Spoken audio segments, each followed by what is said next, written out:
Le garçon discret. Les brutes ignoraient qu'il était champion national de jiu-jitsu. Jean Dupont ajusta ses épaisses lunettes et baissa la tête en marchant dans les couloirs du lycée Victor Hugo. À 15 ans, il était la cible parfaite pour tout harceleur. Mince au point de paraître fragile, avec une posture voûtée qui le faisait paraître encore plus petit qu'il ne l'était et une timidité qui frôlait le pathologique. Pour empirer les choses, il était le nouveau venu, fraîchement débarqué d'une autre ville il y a à peine 3 semaines. Ce que personne au lycée Victor Hugo ne savait, c'était que, sous cette apparence de fragilité, se cachait un champion national junior de jiu-jitsu brésilien. Jean s'entraînait depuis l'âge de 6 ans, guidé par son père, un ancien compétiteur international qui avait inculqué à son fils non seulement la discipline technique, mais aussi une philosophie stricte.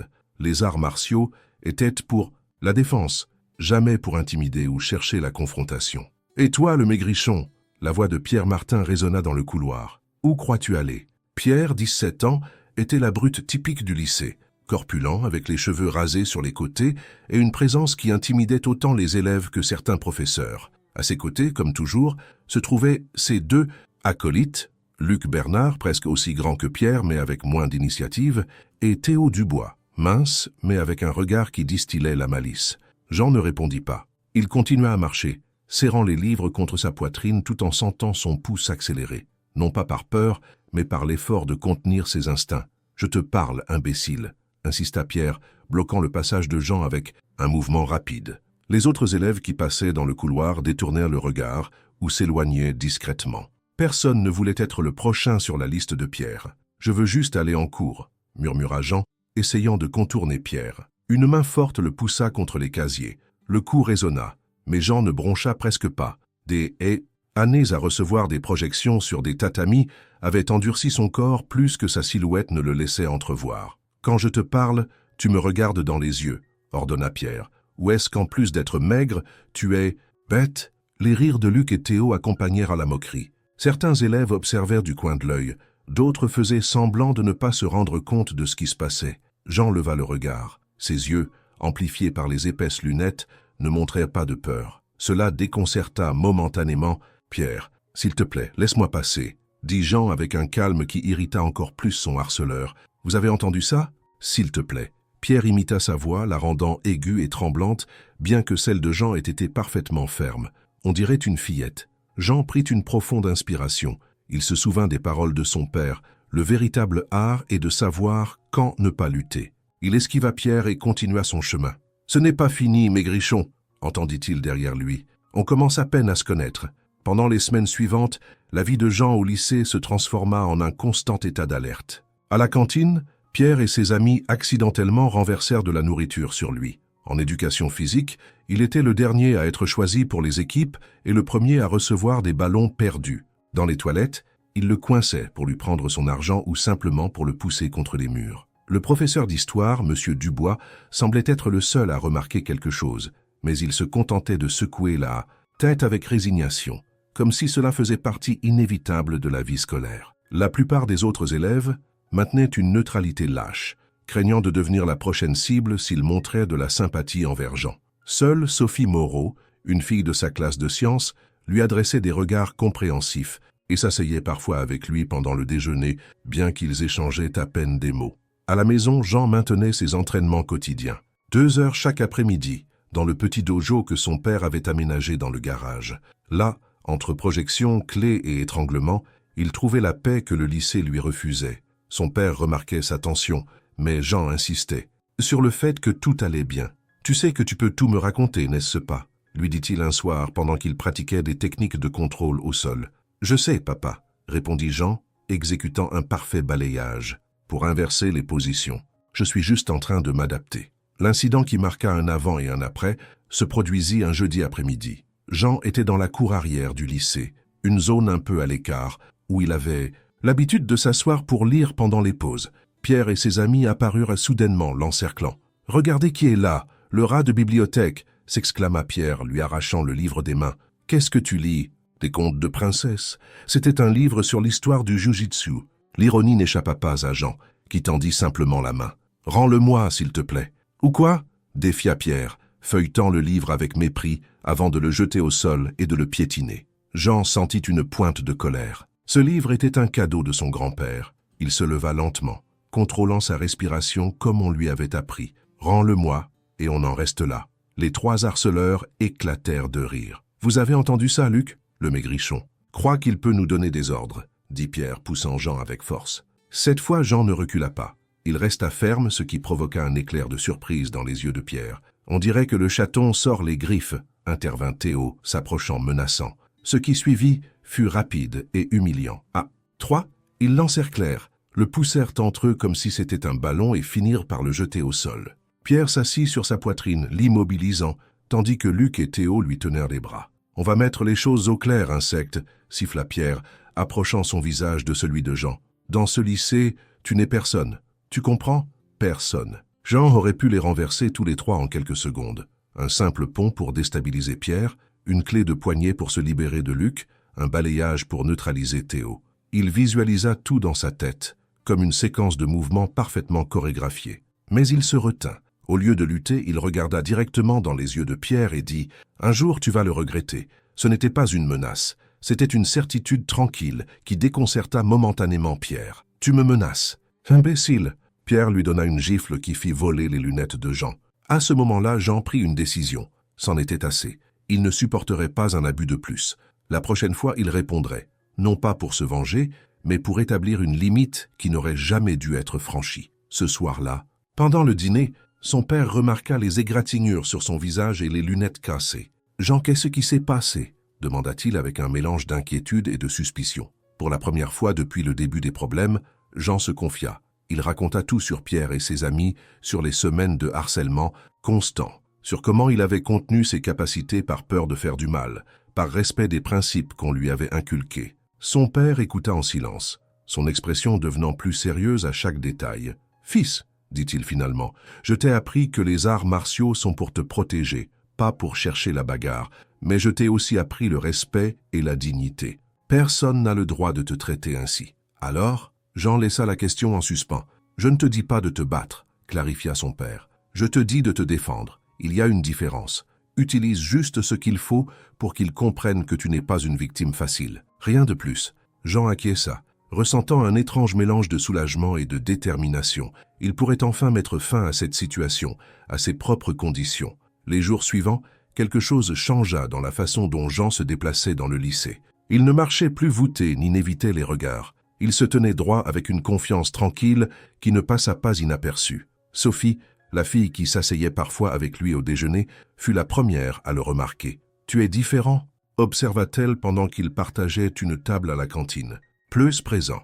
Jean haussa les épaules avec un petit sourire. « Disons que j'ai pris quelques décisions. » Les rumeurs sur la raclée qu'il avait reçue dans la cour arrière se répandirent comme une traînée de poudre. Mais au lieu de paraître vaincu, Jean montrait une sérénité qui déconcertait ceux qui s'attendaient à le voir humilié. Le vendredi de cette semaine, pendant le cours d'éducation physique dans le gymnase, Pierre décida qu'il était temps de lui rappeler sa place à Jean. Le professeur était sorti momentanément pour répondre à un appel, laissant les élèves pratiquer le basket-ball. « Hé, maigrichon !» appela Pierre s'approchant avec le ballon dans les mains. « Je te vois bien arrogant ces derniers temps.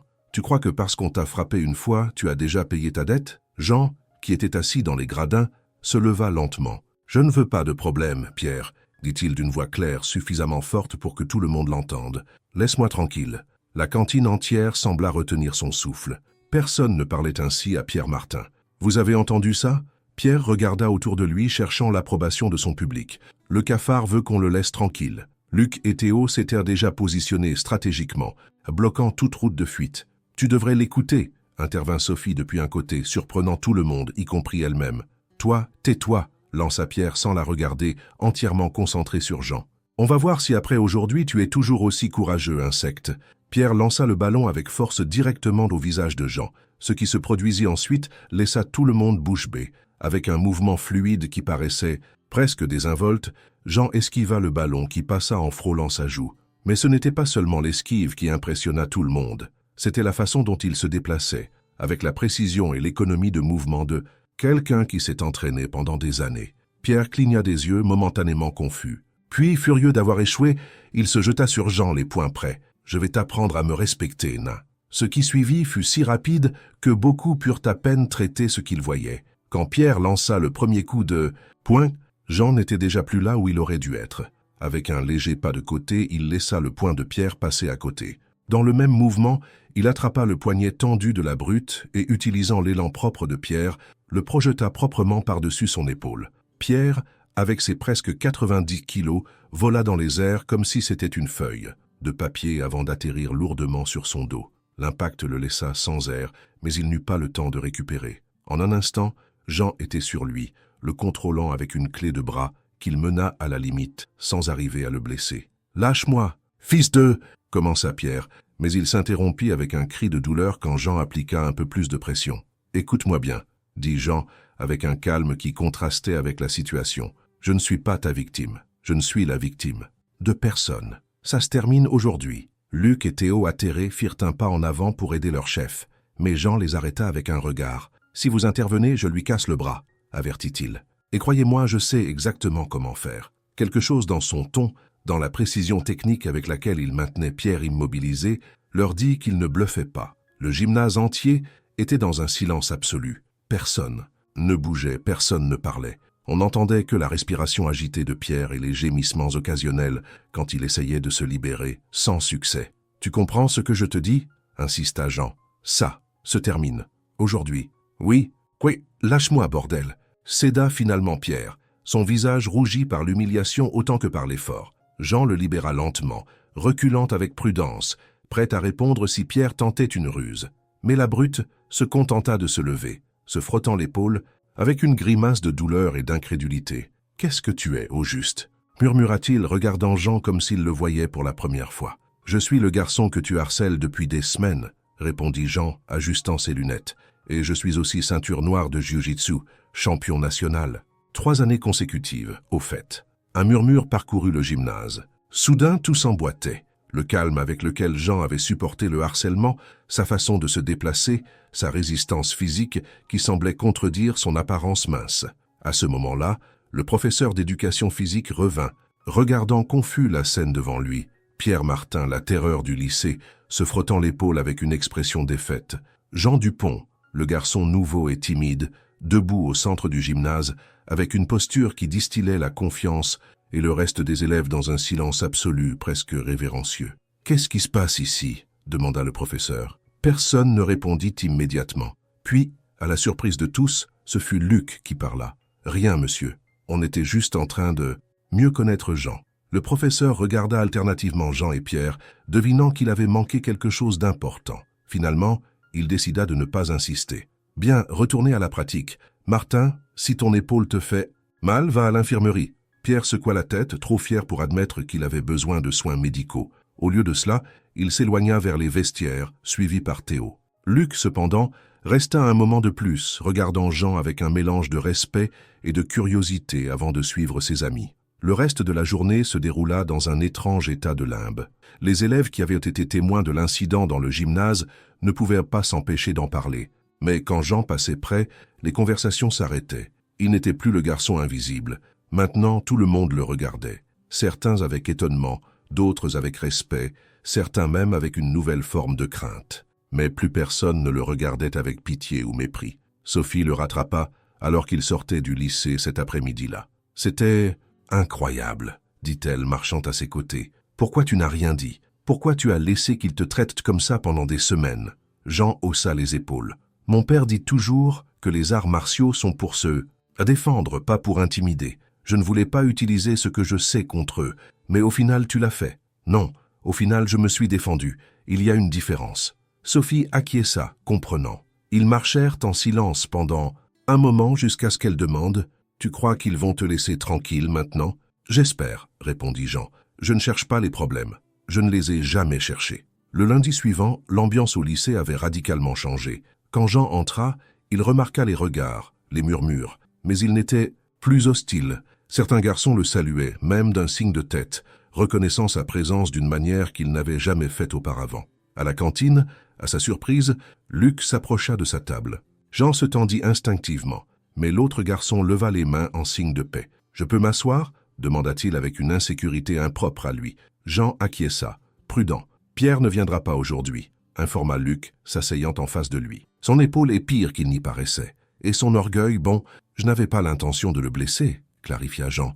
Je sais, tu aurais pu lui faire beaucoup plus de mal, et tu ne l'as pas fait. Luc le regarda avec une curiosité sincère. Pourquoi? Jeanne considéra la question. Parce qu'il ne s'agit pas de rendre la douleur pour la douleur. Il s'agit de marquer une limite, de dire « ça suffit ». Luc acquiesça lentement, comme s'il était en train de traiter une idée nouvelle et complexe. « Tu sais, je n'ai jamais aimé la façon dont Pierre traite les gens », confessa-t-il finalement. « Juste, je ne savais pas comment lui dire. Peut-être que c'est ton opportunité, suggéra Jean, de trouver ta propre voie. » La conversation fut interrompue quand Théo apparut dans la cantine, cherchant Luc du regard. En le voyant assis avec Jean, son visage montra de la confusion et un peu de colère. Luc lui fit un geste pour qu'il s'approche. Mais Théo secoua la tête et sortit du lieu. « Ça prendra du temps », murmura Luc clairement mal à l'aise. « Je comprends », répondit Jean.